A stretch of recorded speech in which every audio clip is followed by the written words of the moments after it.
let's get to it. My name, as it said, was JF Sullivan. Parents are poor, couldn't afford any vowels, just the initials. Please don't try to look for it. I'm here to talk about the product. So Elena did a good setup for me. Um, I kind of broke this down into three segments. So we're innovating. Why innovate? How are we innovating? And what does it actually mean? What does that innovation actually mean to you guys in terms of the technology? So first things first, anybody here see the SpongeBob SquarePants movie ever? Show of hands. How many people have seen SpongeBob SquarePants? Okay, so every time I do this, I look up there and I always think, my eyes, my eyes. Anybody? Oh, never mind. All right, let's go. First reason why we innovate. Well, how many people here, now I won't do that joke. The fact is, turns out I'm actually only 36. I just look this old because I'm scared. But there's a generational gap that happens across every generation. If you think about it, a long time ago, the generational gap would sort of respond to technology. But I would argue today, the behavioral challenges that people present in the workforce, in business, actually convert the technology. They drive the technology adoption. They drive and shape how that technology is used and what form it takes. Consider that the first millennial in that bracket turned 40 last year, which means that the center weight of everybody that's actually using technology, spending the money, the purse, the wallet power, sits on people who are below the age of 40, who are Generation X, Generation Alpha, and God help us what comes next, right? Those people adopt and incorporate technology far faster than any other segment of the population in history. And that shapes how we need to innovate, how we need to drive the technology forward. The second thing that happens is data. So how many people here thought that 6 years ago, when we all started talking about having big data and we were going to have a Hadoop file structure and there was going to be a Cloudera transformation layer that was going to magically insert it into Tableau, that you would wind up at work every morning, look at your dashboard and go, yea, verily, I know exactly what's going on. I know exactly what all my problems are. And look, here's some handy little things I can click on that will tell me things that are going to happen. How many people have this installed today? Liar, liar, pants on fire. That is not how it all turned out. In fact, what really happened is that we got inundated with data, right? There is so much data that pulling the first part of that is not even possible. Most people struggle to get the basic information out, let alone trying to merge that data with other suppliers, let alone trying to figure out how they can use that data to predict and analyze and forewarn them of things that are about to come down the pike. The last thing that I think drives the need for why we need to innovate and why we're spending literally tens of millions of pounds. I just want to focus on that for the moment because I work with an inordinate number of accountants. Tens of millions of pounds are being spent on this effort. They don't do this kind of stuff lightly. Anybody remember these people? Wow, you guys are old. Okay, just kidding. There used to be this thing called Blockbuster. And for the other half of the audience, it was this place, you would drive to it and you would pick a movie. And then you would rent it. And then they would force you to bring it back. Cool, huh? We don't do this anymore because, of course, Netflix came along, did streaming, and pretty much obliterated all the Blockbusters on the planet, except for one somewhere in Alaska. But even Netflix is under fire now because Netflix has to deal with more recent entries such as Apple TV. My point is, service delivery drives that innovation requirement as well. How you deliver your services to the customer, your tax returns for your client, your engagement experience from the parent to the student, all of those things are being driven by an ever-changing value of how the service delivery would come. I should note here that I was going to put on Disney, which is yet another late entrant into this market since they control the catalog and they actually are now moving against Apple. But if you put anything up there with mouse ears, an entire brigade of lawyers descends from helicopters with mouse ears, and they subpoena all of you, so you're welcome. Okay, so those are the reasons why we're having to innovate. Let's talk about the how. When we started the journey about 18 months ago, it was pretty clear. We knew exactly what we were going to do. We charged up to the front line and we just started running. Not quite. But we knew we were going to solve accountancy. That seemed like a logical thing. And as we got into the journey, as we started to work and build out the platform, some things became evidently clear.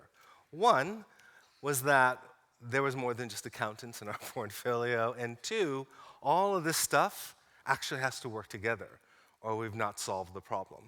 The technology needs to be a set of services that can all integrate together, providing whatever experience is needed for the particular markets. And so our remit and the goals of this technology change had to change summarily as well. Everybody good?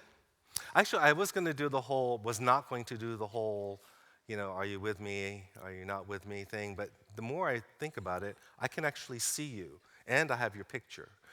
So let's do this anyways. I am an only child. I need a lot of reinforcement. This is the entire backstory. So when I ask you a question, I want you to nod or shake your head, okay?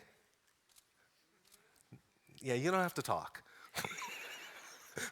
Nodding is good enough. Okay, all right, here we go.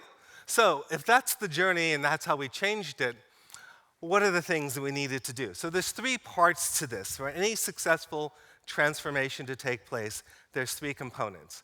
The first component are the people. Our own people, there we go. Our own people, in terms of how we build them, how they build the technology, how they're trained to build the technology, all of that needed to change. But also, you guys needed to change. Our interactions with you, how you're brought along the journey. For how many of you does this sound familiar? Some product manager shows up, obviously in a suit that he hasn't worn very often, sits down with you for 2 hours, asks you a bunch of questions, you feed them a bunch of requirements, she takes off, and 7 months later they show you a product and you think, what the hell happened between the time I told you I wanted it green to the time you brought me fuchsia? Okay? So we needed to change that dynamic. We needed to figure out a way for the customers who have specific requirements, who are responding to those innovation challenges every day, are incorporated into this framework as well. So beyond the people, we needed to change the processes. So in addition to figuring out that you needed to be part of us on the journey, we needed to create frameworks so that it would actually work for both us and you. One of the things that we created was a customer advisory board.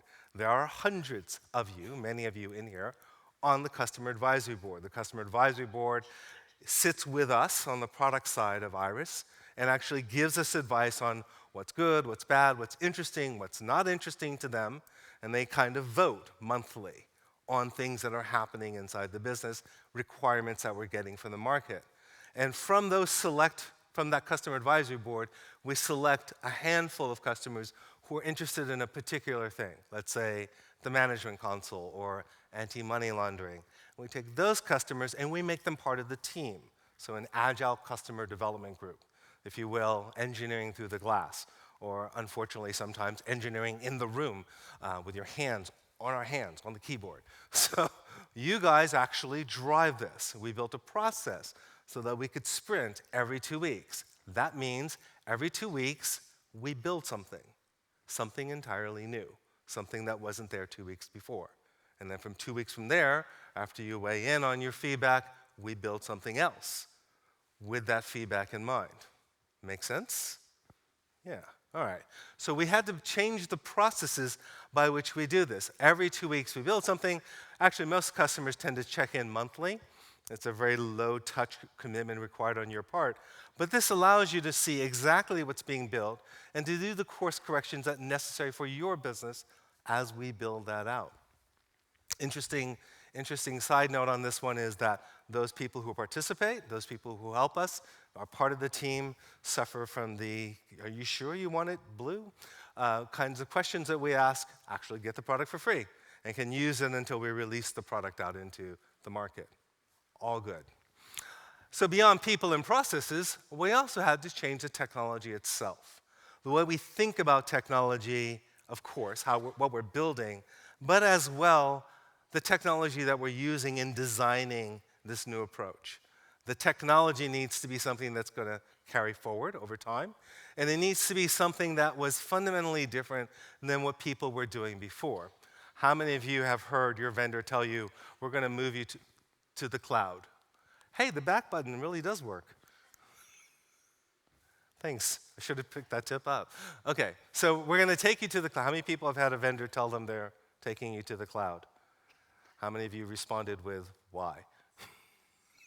Same hands, right? So what's in it for you? Most vendors have this very quick method to get you to the cloud, which is, I'm just going to take your stuff and I'm going to put it in the cloud, and it's going to be awesome. You're going to feel the awesomeness the moment it hits the cloud. Get ready for it. You feeling it yet? Is it good for you? Right. This approach doesn't actually work for a number of reasons. One is, you already spent a bunch of money on that desktop. Two, the value of it running up there isn't that different than the value of it running here. Still got a screen, still showing me results. I'm not getting it. So we needed to think differently about how we did the technology, because all of you are not going to make this journey at the same rate.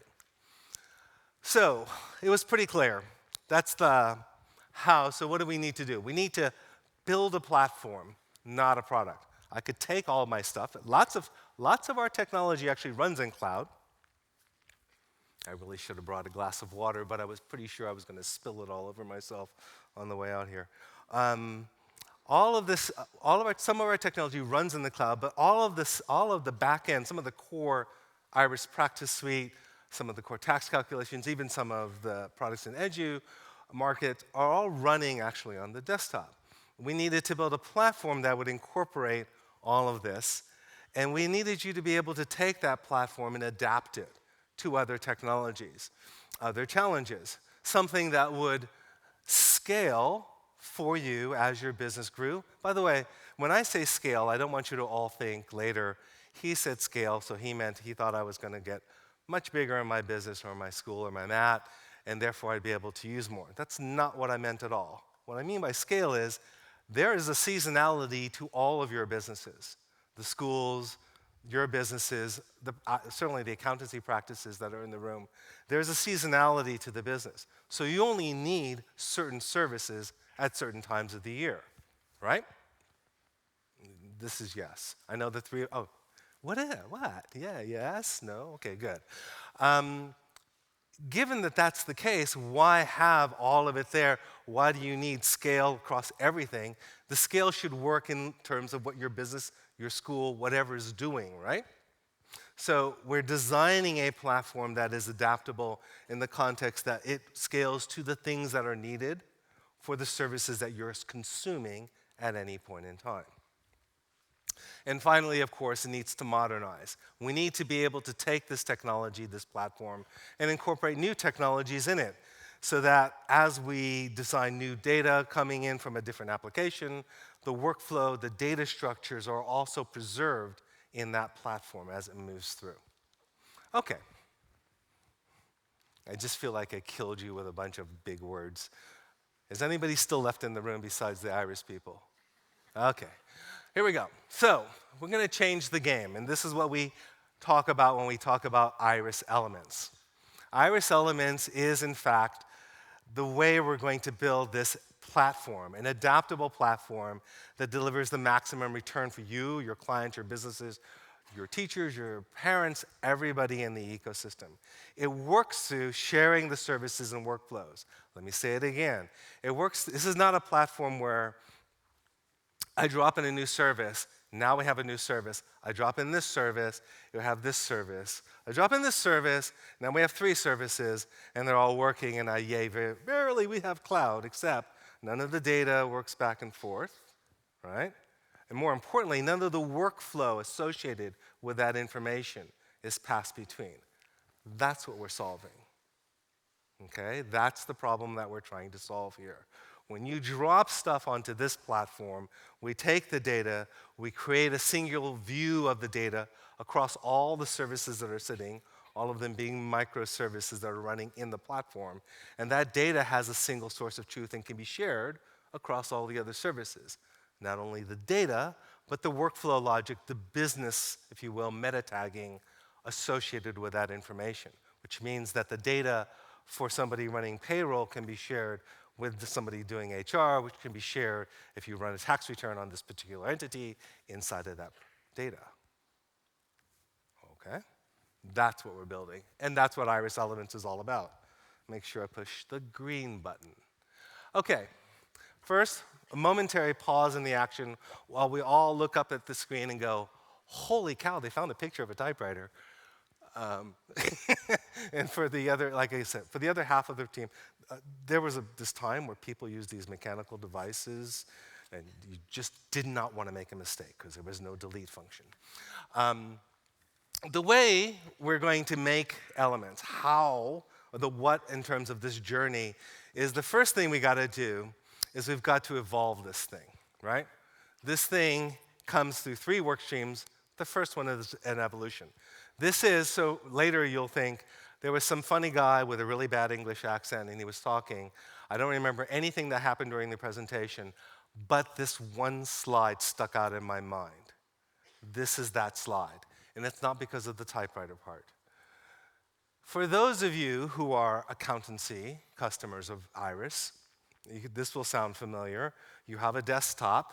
I tell you we're moving to cloud, or anybody tells you moving to cloud, and you think, great, somehow I'm going to take this desktop and it's going to be up there. Awesome. I can't wait. They'll probably try to charge me more money.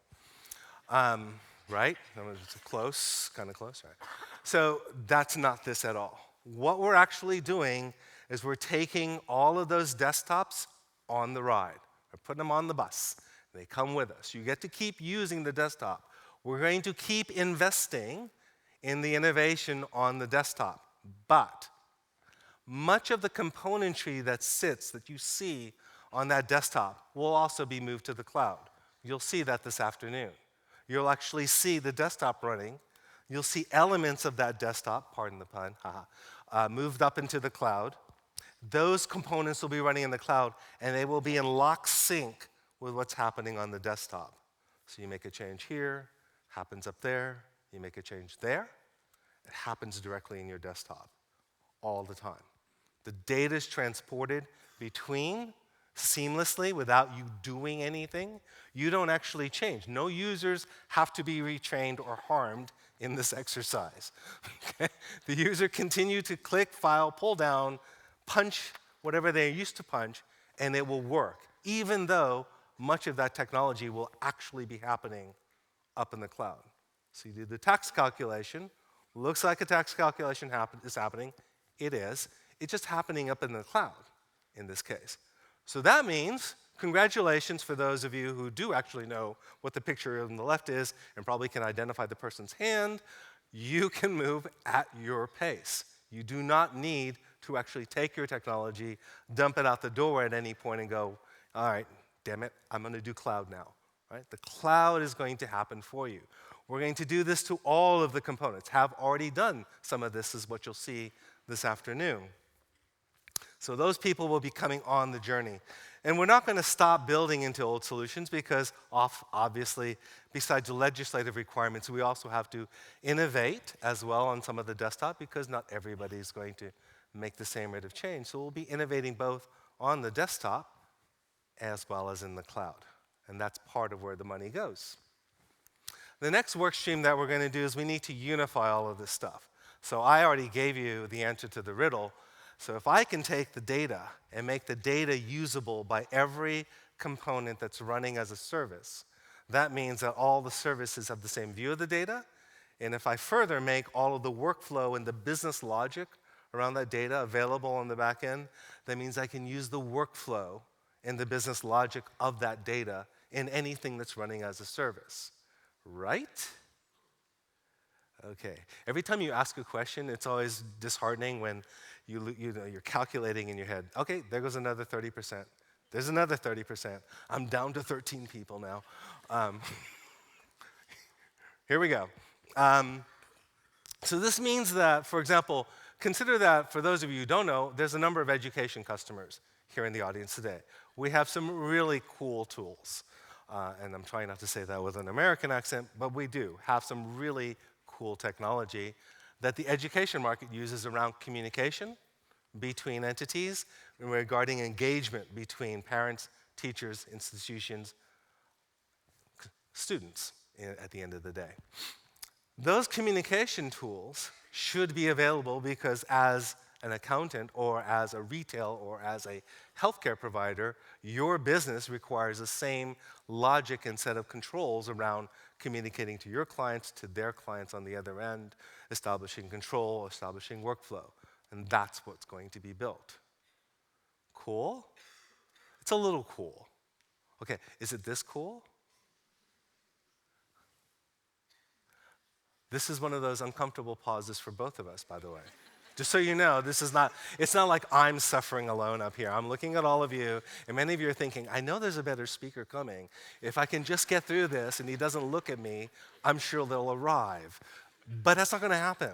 I'm just going to stay here. They don't have a hook or anything, so not bad, right? It's pretty cool. Ah, there we go. Everybody's back all of a sudden.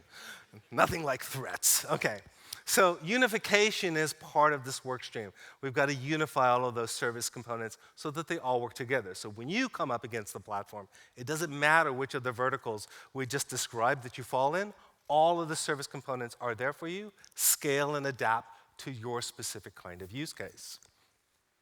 Finally, we need to innovate because, let's face it, the technology is going to keep evolving. People are going to be, the new generation will eventually crush Instagram the same way Instagram has crushed most of WhatsApp, and this trend will continue, probably at a faster pace.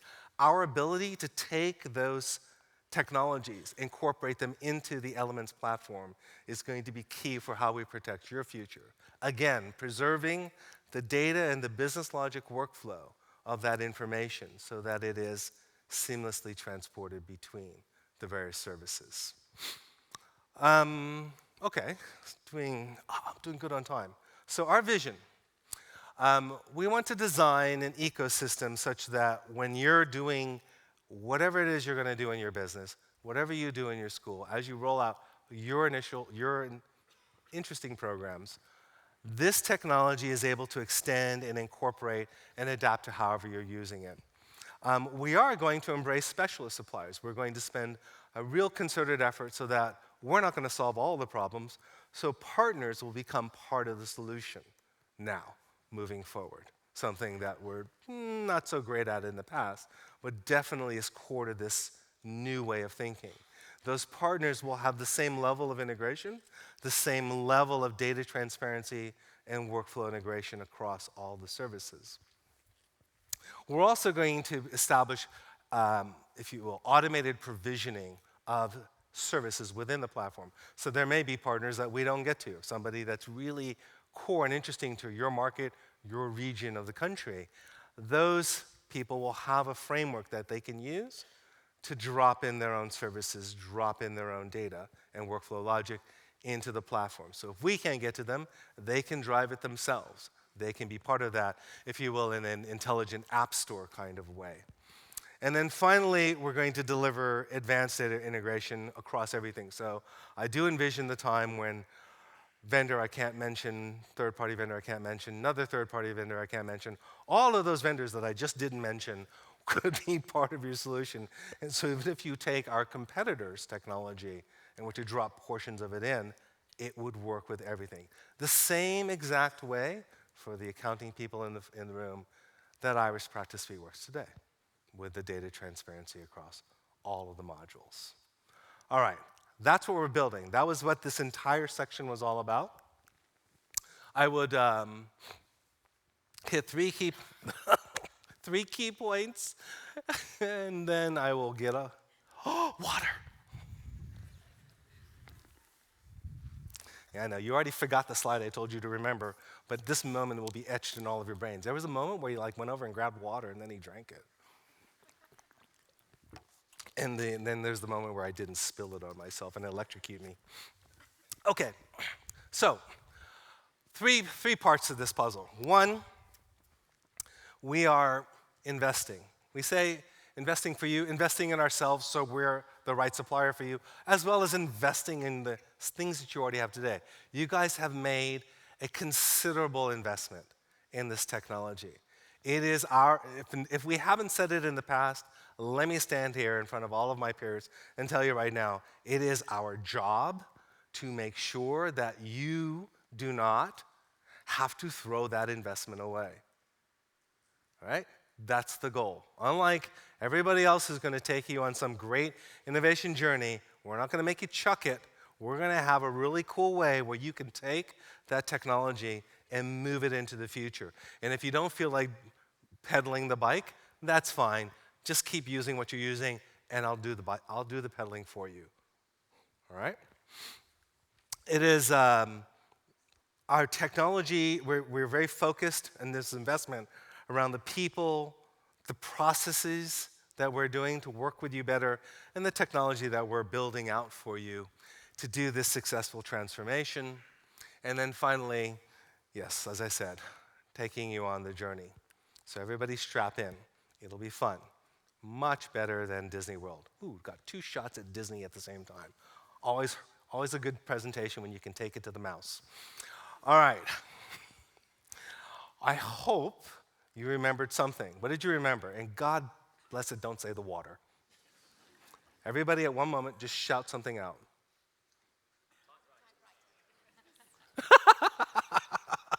The typewriter. All right, my job is done.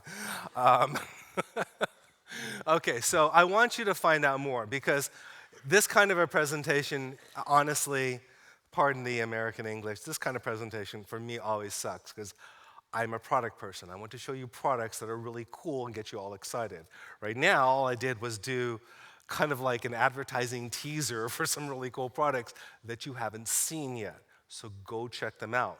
There's a bunch of people that work for me. They're product people. They're cut from the same exact cloth of DNA. They want to build really cool technology that makes you crazy happy to use it. That's how it's wired. So go take a look at this technology and start shooting holes in it. We want your feedback. We want you to play with it, look at it, touch it, kick it, poke it, smash it, and demand things of it because we want to get this right. This is how we're going to build the future together. And with that, I cannot thank you enough for coming to this today. You guys have been fantastic. You've been patient like all Brits are when they deal with an American on stage. I got your picture, so if you say anything bad about me, I will know who it is. I'll find you. Okay. Have a good day.